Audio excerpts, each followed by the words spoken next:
100 पोलिसांनी आम्हाला अडवलं। त्यातनंही तो सदस्य म्हणत होता मला मतदानाला जायचे, पालकमंत्री माझ्या बरोबर आहेत, ते मला दरवाजापर्यंत सोडतील। अध्यक्ष महाराज, ते मेटल डिटेक्टर जे आहे जिथनं आपण तपासणी करून आत जातो त्याच्या एक 5 फुटापर्यंत आम्ही जवळ गेलो। अध्यक्ष महाराज, मी आपल्याला जबाबदारीने सांगतो, या दंडाला 4-5 पोलीस, या दंडाला 4-5 पोलीस, कमरेला 4-5 पोलीस, पायाला 4-5 पोलीस, एखादा आरोपी फरफटत नेतात तसं मला आणि माझ्या बरोबर असणाऱ्या त्या सदस्याला दोघाला अक्षरशः फरफटत नेला। अध्यक्ष महाराज, मी जबाबदारीने सांगतो, मला कोणाचं नाव घ्यायचं नाही, पण समोरच्या बाजूला एका विशिष्ट पक्षाचे 10-15 पदाधिकारी होते, ज्यांचा जिल्हा परिषदेशी संबंध नाही, जे आमदार नाहीत, जे खासदार नाहीत, जे मंत्री नाहीत, असे सुद्धा लोक त्या ठिकाणी पलीकडच्या बाजूला होते। अध्यक्ष महाराज, काय अध्यक्ष महाराज लागलं मला त्या झटापटीमध्ये, मी डायबिटीजचा पेशंट आहे, रक्त जोरात यायला लागलं, माझ्या बॉडीगार्डने मला रुमाल दिला, पण तोपर्यंत अध्यक्ष महाराज त्या दोन्ही सदस्यांना पोलीस आरोपी सारखं पळवत घेऊन गेले। मंत्री बघितले नाही, पदाधिकारी बघितले नाही, कोणी बघितले नाही, जसे आमदार बघितले नाही, असे आरोपीला जो असं पकडतात तसं पकडून घेऊन गेले। आणि त्या ठिकाणी घेऊन गेल्यानंतर ते 2 लोक, बरं ते 2च कसे काय मग मतदार त्यांनी पकडले? 2च मतदार जे आहेत ते त्यांना घेऊन गेले। महाराष्ट्राच्या इतिहासामध्ये अशा प्रकारची परिस्थिती पहिल्यांदा आपण पाहिलेली आहे। कारण कुठल्याही परिस्थितीमध्ये अशा प्रकारची परिस्थिती मतदानापासून वंचित ठेवणं हे आतापर्यंत इतिहासामध्ये पहिल्यांदा आहे। सन्माननीय उपमुख्यमंत्र्यांनी जी वस्तुस्थिती सांगितलेली आहे त्या वस्तुस्थितीच्या आधारावर या संपूर्ण प्रकरणाची योग्य ती चौकशी केली जाईल। आपण मला सन्माननीय अर्जुन खोतकर साहेबांनी ज्या गोष्टीचा, ज्या प्रकरणाचा उल्लेख केला त्याच्यामध्ये माझं आणि सन्माननीय आपले सहकारी मंत्री मकरंद आबा पाटलांचं नाव त्याच्यामध्ये घेतलं, ही वस्तुस्थिती आहे। सन्माननीय अध्यक्ष महाराज, मी पक्षाचा प्रतोद आहे, उपनेता आहे आणि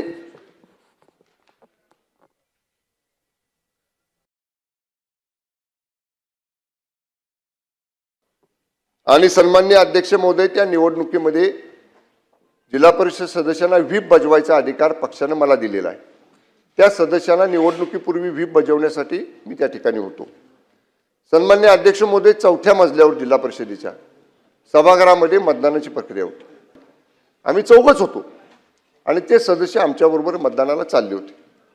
अध्यक्ष महाराज, 100 पोलीस, 100 लिफ्टमधनं आम्ही बाहेर आलो। 100 अशी लिफ्ट आहे अध्यक्ष महाराज, एक वरांडा उजव्या बाजूला जातो आणि एक वरांडा डाव्या बाजूला जातो, मध्ये पॅसेज वेटिंग रूम आहे। 100 पोलिसांनी आम्हाला अडवलं। त्यातनंही तो सदस्य म्हणत होता मला मतदानाला जायचे, पालकमंत्री माझ्या बरोबर आहेत, ते मला दरवाजापर्यंत सोडतील। अध्यक्ष महाराज, ते मेटल डिटेक्टर जे आहे जिथनं आपण तपासणी करून आत जातो त्याच्या एक 5 फुटापर्यंत आम्ही जवळ गेलो।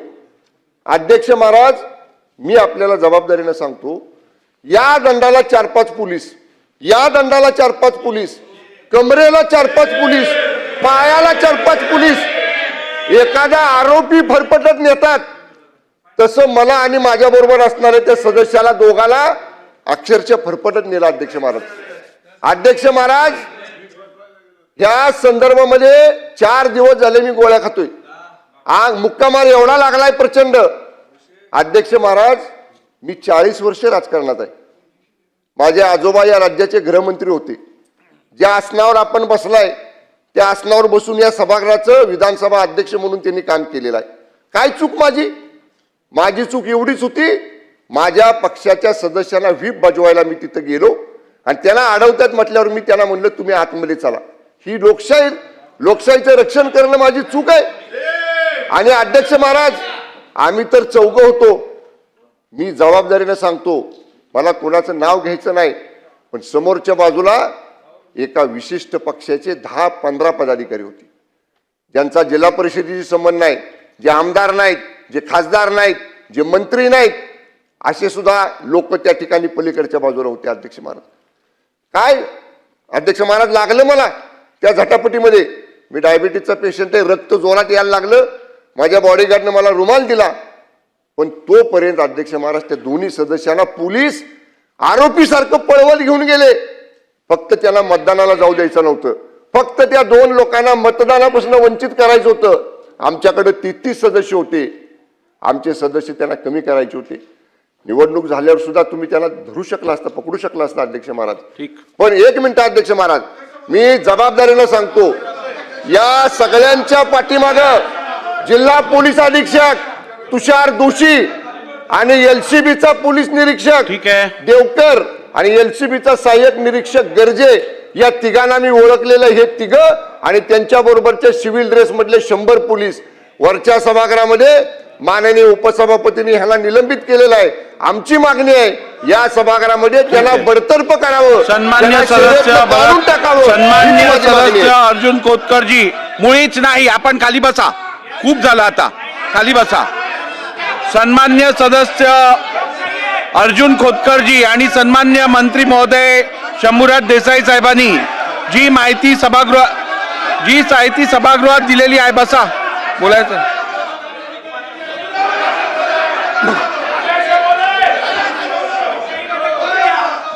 अध्यक्ष महोदय,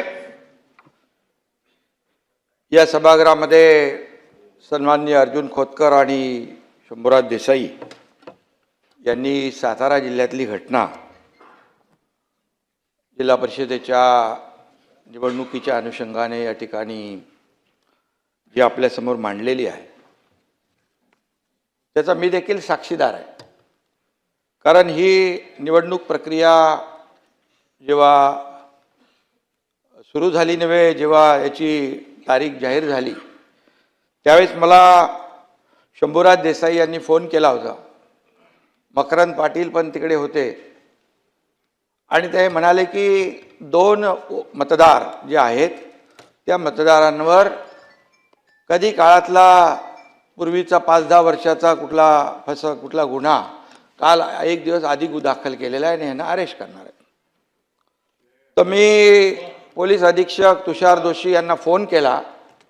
मी म्हणालो काय प्रकार आहे, तर म्हणाले गुन्हा दाखल झालेला आहे, पण त्याच्यावर कारवाई आपण नंतर करू. मी त्यांना एकच सांगितलं की उद्या मतदान आहे, मतदानापासून कुणालाही वंचित ठेवता येत नाही, उलट कोर्ट देखील ऑर्डर करतं की मतदानाला पाठवा म्हणून.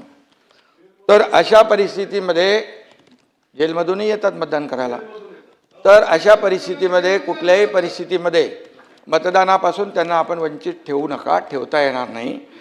SP मला म्हणाले असं काही होणार नाही, त्यांना वंचित मी ठेवणार नाही, ते मतदान करतील, मतदान झाल्यानंतर काय शहानिशा करा आणि त्याच्यामध्ये जे काही कार्यवाही करायची ती करा.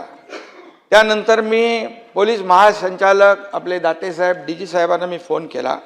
फोन केल्यानंतर मी त्यांना सांगितलं अशी अशी घटना त्या ठिकाणी, अशी निवडणूक आहे आणि मला थोडी शंका आहे की तिथले पोलीस अधीक्षक हे 2 मतदार जे आहेत, कारण बहुमत इकडे या बाजूला होतं शंभूराज देसाई, मकरंद पाटील आणि या सगळ्यांकडे, आणि ही मतं कमी करण्यासाठी आणि त्या निवडणुकीमध्ये विजय मिळवण्यासाठी, पराभव करण्यासाठी या लोकांचा अशा प्रकारचा प्रकार होऊ शकतो. तर DGनी त्यांना फोन केला आणि DG मला म्हणाले, मी त्यांना फोन केला आहे, मी तुषार दोशी यांच्याकडे खात्री देखील केली की मला DG साहेबांचा फोन आलेला आहे आणि मी कुठल्याही परिस्थितीमध्ये अशा प्रकारचं याला मतदानापासून आमचे लोक थांबवणार नाहीत. मी त्यांना सांगितलं तुमचे लोक तिकडे गेटवर थांबलेले आहेत अशी आमच्या लोकांनी माहिती दिलेली आहे, तर तुम्ही त्यांना सूचना द्या, इन्स्ट्रक्शन द्या की मतदान झाल्यानंतर तुम्हाला जी काही कार्यवाही करायची ती करू शकता तुम्ही, परंतु मतदानापासून वंचित ठेवणं हा गुन्हा आहे आणि मतदानापासून वंचित ठेवणं हा लोकशाहीचा खून आहे आणि लोकशाहीचा गळा घोटण्याचं काम बिलकुल करू नका, अशा प्रकारचं मी त्यांना सांगितलं. ते बोलले असं काही होणार नाही. परंतु त्यानंतर मीडियामध्ये देखील मी पाहिलं, शंभूराज देसाईने स्वतः सांगितलं, म्हणजे मंत्री का गेले तिथे, कारण त्यांना माहीत होतं तिथे त्यांना अडवतील म्हणून त्यांनी पण त्या आपल्या याच्या सीमा जी आहे बाहेर होते, त्या गेटच्या बाहेरपर्यंत त्यांना गेल्यानंतर मंत्री बघितले नाहीत, पदाधिकारी बघितले नाही, कोणी बघितले नाही, जसे आमदार बघितले नाही, असे आरोपीला असं पकडतात तसं पकडून घेऊन गेले आणि त्या ठिकाणी घेऊन गेल्यानंतर ते 2 लोक, बरं ते 2च कसे काय मग मतदार त्यांनी पकडले? 2च मतदार जे आहेत ते त्यांना घेऊन गेले आणि त्यांना निवडणूक, मी पुन्हा फोन केला त्यांना DGंना. DG म्हणाले असं होणार नाही. मी बोलला होणार काय नाही, निवडणूक पूर्णपणे पार पडते तिकडे, निवडणूक पार पडल्यानंतर तुम्ही त्यांना सोडून काय उपयोग आहे? आणि मग निवडणूक पार पडली आणि त्यानंतर या सगळ्या, परंतु जी परिस्थिती निर्माण झाली महाराष्ट्रामध्ये, महाराष्ट्राच्या इतिहासामध्ये अशा प्रकारची परिस्थिती पहिल्यांदा आपण पाहिलेली आहे. कारण कुठल्याही परिस्थितीमध्ये अशा प्रकारची परिस्थिती मतदानापासून वंचित ठेवणं हे आतापर्यंत इतिहासामध्ये पहिल्यांदा आहे. आणि त्यामुळे मला जे माहिती होतं ते, आणि मी त्यांना फोन केले होते, म्हणून मी तुमच्या निदर्शनास मी आणू इच्छितो. अध्यक्ष महोदय, सन्माननीय उपमुख्यमंत्र्यांनी जी वस्तुस्थिती सांगितलेली आहे त्या वस्तुस्थितीच्या आधारावर या संपूर्ण प्रकरणाची योग्य ती चौकशी केली जाईल आणि चौकशीच्या मध्ये जे काही निष्पन्न होईल त्यानुसार त्याच्यावर कारवाई